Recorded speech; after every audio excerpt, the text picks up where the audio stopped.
Have you ever stood in your kitchen on the first week back to school, lunchboxes lined up on the counter, a backpack is missing, one folder is somewhere and nobody can find it, and you're thinking, wait, I thought I was supposed to feel more rested and more in control once we finally got back into a consistent schedule. Instead, it can feel like you've run a marathon before 8 o'clock even hits. Today, I want to talk about why the first week of a new routine so often feels harder than the really loose, unstructured weeks that came before it, which we often see during the summer. So let's get into it. Welcome to Chronic Illness Moms. If you're more than just a tired mom, I'm talking trying to make it through the day without crashing by noon while raising neurodivergent kids, you're not alone. I'm Ashley, a wife, mom, and certified health coach. I have lived with autoimmune disease and flare-ups that made everyday life feel harder than it should.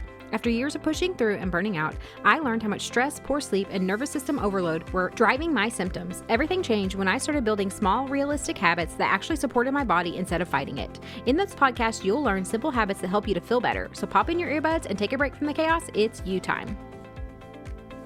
Maybe you have been putting off getting support from someone because you picture it looking like a big overhaul of your life, a long commitment, sticking to complicated protocols, everything changing all at once. My Feel Better coaching calls are not that. It is 1 hour. We don't build you a long list of things that you have to change. Instead, we identify 1 or 2 habit gaps that are probably draining you the most, and you leave with one clear first step that you can implement as soon as the call is over, even on the hard days. No guesswork or overwhelm, no protocol that assumes that you have more capacity than you actually do. Just one next clear step. And that is the whole point. It's something that you can stick with. You can book your call at ashleybraden.com/coaching. That is ashleybraden.com/coaching. So back to the kitchen counter, backpacks, lunch boxes everywhere. And, this feeling, I don't know if you've been there, but I have, of feeling almost betrayed by your own body in the middle of all of this. Because we can spend weeks half joking about how, we're so looking forward to the routine again and having an actual schedule and some more predictability and getting that back in the day. And then the first Monday comes and rolls around, and instead of a relief, you feel completely stressed out by 9. Snapping about small things, staring into the refrigerator, forgetting why you even walked in there in the first place. Have you had a version of that? Whether it was that your routine shifted because school started back up or because you started homeschool, co-op again, whatever that looks like for you, after having this really a little bit more laid back, loose summer schedule, the first week of a new routine, it can just feel really hard. We are so excited for it, and we feel like it's going to feel like, I can breathe again. But for a lot of us, it actually feels like the opposite. I've talked to other moms who they've described it almost exactly the same way, feeling like summer was a little bit chaotic, but at least it was a kind of chaos that we've gotten used to, And then the first week of homeschool or back to school restarting actually felt harder, even though when looking at things on paper, the day feels more organized than it has been in months. But then, we start to think, what is wrong with me for feeling worse whenever things are apparently and supposedly supposed to get better? And the reality is nothing is wrong with us. We're just living through exactly what I want to talk about a little bit more today. For a long time, I thought that meant something was wrong with me specifically. Like everyone else adjusts fine to new routines and schedules, and they hold these things better. And I'm the one who can't handle a normal Monday morning, starting a new routine.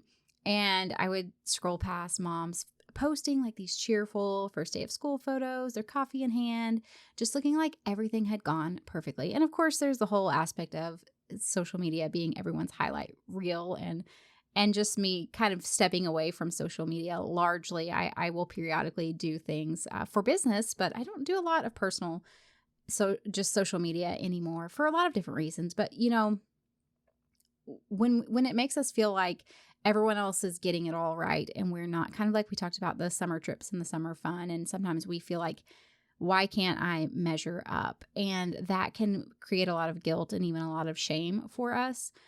But, the more I've looked into why this happens, I've realized that it's really not a personal failing at all. It's just how bodies, especially those who are managing chronic symptoms, we respond to change. even if the change is good and it means more structure, there is a little bit of a process of adjusting to a new schedule, to new routines. Okay, so any schedule change, even a good one, it's going to ask more of your nervous system than the same old routine does because you've gotten used to it. You've adapted to the old routine. So this is something that really helped me to look at this differently. Your nervous system, it doesn't track whether a day is hard or if it's easy. Well, it does. It doesn't just track, I should say. It does track it, but it doesn't just track. Was this day hard or was it easy? It also looks at whether that day is familiar or unfamiliar. Because for us, familiar is safe because we know what to expect. And so new wake-up times, new drop-off routines, new homeschool block schedules, new after-school pickups, trying to figure out the new schedule. When do I have to be here? When do I have to do this? All of that counts as something that's unfamiliar because it's new. Even whenever it's a routine that you've probably done before and you're returning to it, it's not something that you've done in the last several months. And something that is unfamiliar for you, it takes more energy to run than something that is familiar. The same way, think about it. If you're driving somewhere and you've never been there before, how much more mental effort does that take compared to when you're driving the same route that you take every single day? Like you're driving from the store to your house. And sometimes have you ever had that where you get home and you're thinking, oh my goodness, I don't even remember driving here. And so it's kind of the same with our schedules and our routines when we're trying to do something new. And that's really, this is just a little bit of a freebie, but that's part of the reason why we try to focus on one or two small habits here, because too much is unfamiliar and it's very hard to stick with and to maintain. And so think about it this way. It's the same concept. This new schedule, it's a lot of change all at once. And of course, it's going to feel overwhelming to your body, to your nervous system, all of that. So the first week, while a lot of times like the first week in a new routine or back to school or whatever, it is logistically and schedule wise, it can often be busier. It is also asking your body to process a lot of small, unfamiliar changes all in one day. What time to leave? What does the new car line pickup look like? Is there a new co-op schedule? Am I missing something that my kids need? All of this is going on top of everything that your chronic symptoms are already also asking of your body. And so that can add up to exhaustion and feeling just completely drained. For those of us who are already managing chronic symptoms, this can often hit harder than it does for someone who doesn't have a body that's working overtime. This obviously, a lot of this applies to anyone, whether you're managing chronic symptoms or not. But when we're also just feeling our body is already depleted because of the symptoms that we're managing, it can really make a big impact because you just don't have a lot of margin for the extra changes. You don't have that capacity sitting, waiting, like the fuel in the tank, essentially waiting. And so therefore, when you are absorbing all of these unfamiliar schedules and decisions, it takes a lot out of you.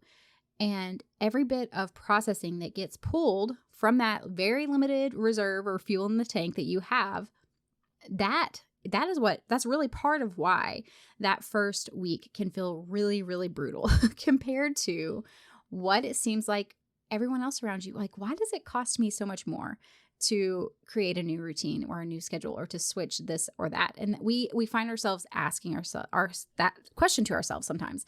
And that can be why, is because you just don't have enough reserve in your body in order to really fund the amount of rapid change that you are hitting all at once.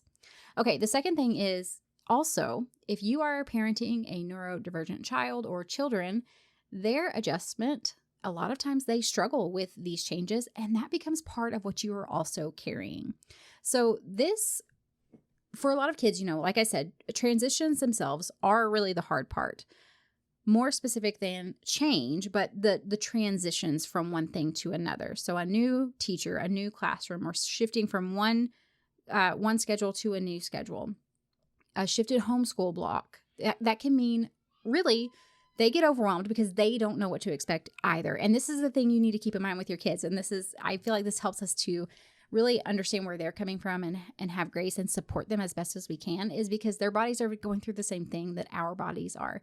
But sometimes our kids don't have the language or the words to voice that or to really even understand what is going on with their bodies. And so this can look like meltdowns or getting really overwhelmed really easily.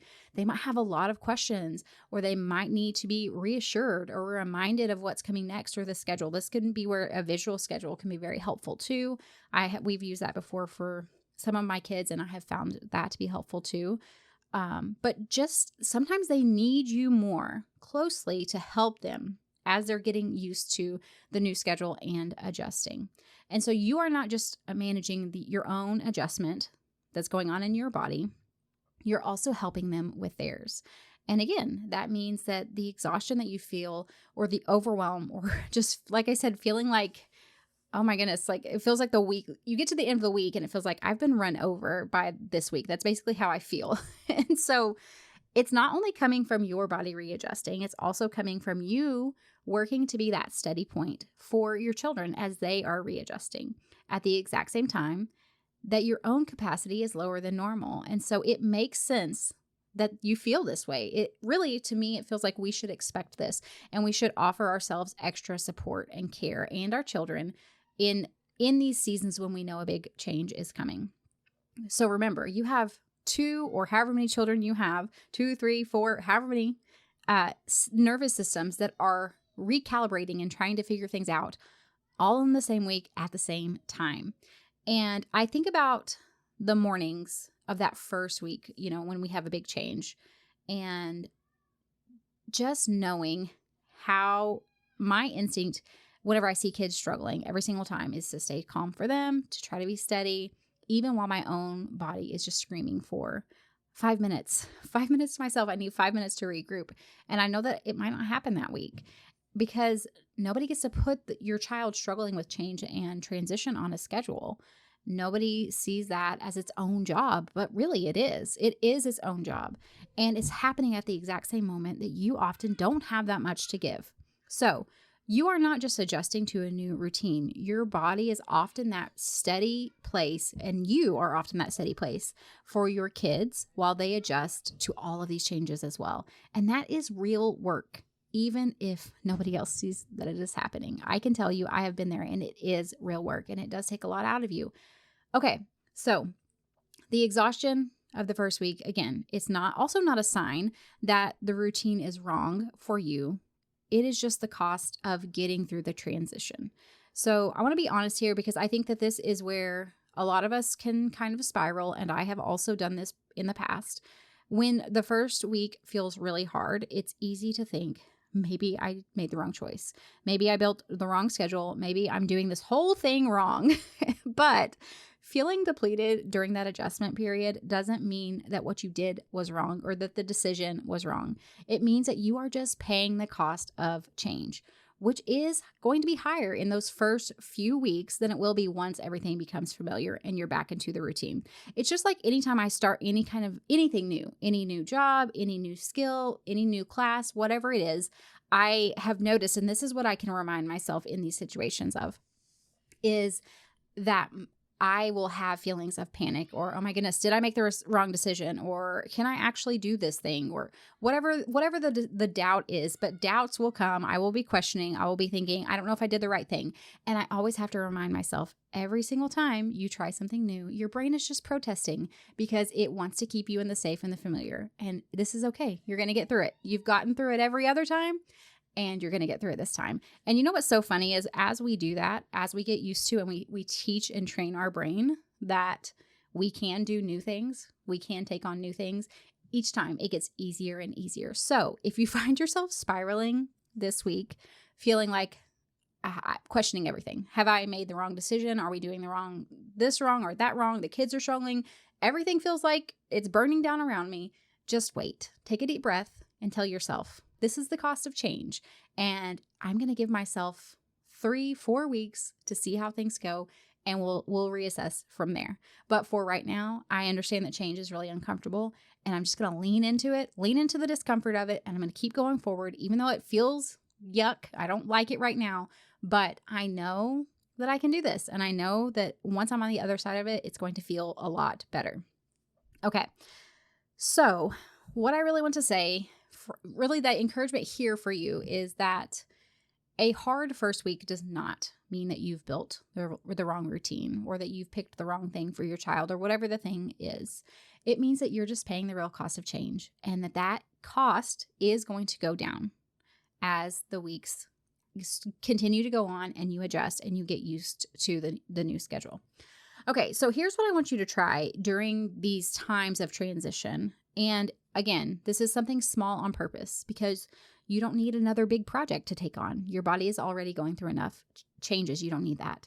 So I want you to choose one thing that would let you, like a lower effort something, specifically for the weeks or the times of transition. So that might mean, okay, what I mean by that is choose something that you can, let's say normally you would make a dinner and it might take you 45 minutes to get dinner done. But for the next week, you're choosing really easy, super simple dinners for the next 7 days. And you're just giving yourself a little bit of margin there. Maybe it means that you're skipping the elaborate, huge, like whole setup you do for first day of school photos. And you are still taking the photos, but maybe it's not as big of a deal as you used to do. So get the photos, but whatever that looks like for you. Maybe it's that you had planned to meet with friends or some other kind of appointment or fun thing, not really fun thing, but like something that you were going to do that would take up your time and you just don't feel like you have the capacity for it. And so you just say, hey, I am going to bump that back to next week. Or just a heads up, normally I know we check in with each other every day, but I might be slower to respond this week because I've got a lot going on. Again, you're not lowering the bar of what you normally would expect from yourself in one area because you're failing. You are lowering it because you already know that this week is going to cost more from you, from your children, and you need to create a little bit of margin for yourself in another area. So whether that's the cleaning schedule or the meal schedule that you had planned, whatever that looks like, where is one area that you can pick and say, this is going to be a lower effort week. I also do this whenever we're sick. So if we're all sick, especially if I am also sick and the kids are sick, I have little areas that I can fall back on that allow me to be lower effort. So I'm not falling completely behind, but at the same time, I'm giving myself some time to rest and some space to rest. And it's the same concept here. So one thing that can be a lower effort thing for you this week and plan, or the week that you, maybe it's not this week, but the week that you are planning that big transition, whether that's back to school, back to homeschool, whatever that looks like for you. If you don't have any kids in school, it could be something else. And this is what it could look like. So Sunday night, instead of trying to plan this same full week that you might plan, let's say in a couple of months, you just pick the one thing. So maybe you decided ahead that dinner this week is going to be super, super simple. Things that we can get done in 15 minutes or less. Maybe you're pulling out freezer meals. Maybe it's, for us, like go-tos are spaghetti, tacos, things that are really, really fast. We do gluten-free noodles, and I already have pre-browned ground beef in the freezer. And so it's something that we can whip out in no time at all. Whatever that is for you. Maybe that's what it looks like. Maybe it means skipping that elaborate first day photos, whatever. But let's say that you decided, okay, I'm making meals easier this week and everyone's going to get fed, but it's going to be low effort. You write it on the calendar the same way you would anything else, not as an afterthought, but as something that you've already decided this matters. And this is one way I'm going to give my body a little bit of a break this week. That is planning correctly for a week that you already know is going to ask a lot more of you than usual. And so I don't think that is giving up or failing. You are allowed to treat that first week of a new routine like its own category. It's totally separate from a normal week in, let's say, February, October, whenever, because you just know it's going to be a bigger transition and it's going to be a little bit tough. You would not expect your body to be functioning at full capacity if you were sick, right? And so this is really no different. No, you're not sick, but it is a week that takes a lot out of you. And so let's give ourselves a little bit of a break in that area. Okay, friends. So any schedule change, even if it's a great one, it asks more of your nervous system just because it is unfamiliar, not because there's something wrong with you or you're not great at transitions or whatever it is, that story that we often tell ourselves. And especially if you're parenting a neurodivergent child, you're often helping them to adjust even at a bigger capacity on top of trying to manage your own struggles really with adjustments. So that can sometimes double the load for you. And feeling completely wiped out and drained and like you're failing at everything and you're questioning everything and you have nothing left to give, all of that is completely normal during that first week whenever you hit the transition. But I just want to encourage you, that does not mean that everything is falling apart and that you failed. Give it time. Remember, this is the cost of change and it is going to be okay. And you can do it. You can do it. I tell myself all the time, I can do hard things. I've done them before and I'll keep doing them after. Okay, friends. So I would love to hear from you. Come tell me in the free Facebook community what your one lower effort thing is for the week that you have a big transition. I would love to hear what the transition is too. Schedule change, whatever that is for you. But what is one lower effort thing that you can do to give yourself a little bit more capacity, a little bit more grace? Also, this could even be, like I said earlier, having this as a fallback for when people fall sick in your house too, which is something I do as well. So I will have the link to the Facebook community down in the show notes below, so you can come over and share with us there. And of course, if in this season of adjusting and trying to figure out what you're doing with school or homeschool or whatever it is, if it has you feeling like you don't know where to start as far as taking care of yourself, but you really want to feel better so you can keep up with your kids and be there, be present for your kids, that is exactly what my Feel Better coaching calls are for. So you can go to ashleybraden.com/coaching to book a call with me and we will figure it out together.